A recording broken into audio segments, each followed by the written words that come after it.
So capacitor with capacitance, this is initially charged at this, it is connected to, we got the formula for discharging, V is equal to V naught e power minus t divided by RC.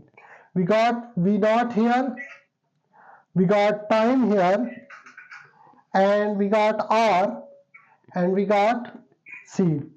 So initial voltage would be the voltage potential difference that was charged, and now we need to find the potential difference after 1.5 millisecond it has begun to discharge.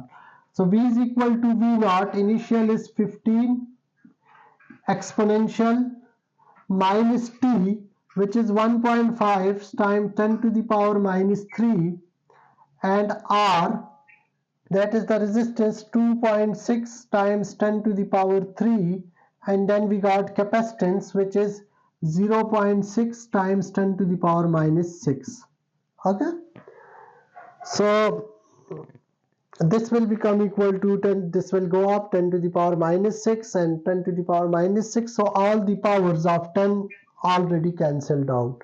Okay, and you need to find now V is equal to 15 e power minus 1.5 divided by 26 multiplied by 6 is 156, so it will be 15.6, and you need to find this value. So V will become equal to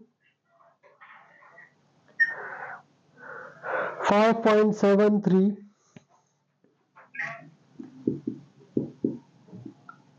So that's the work potential difference after 1.5 millisecond the capacitor has been discharged. Okay.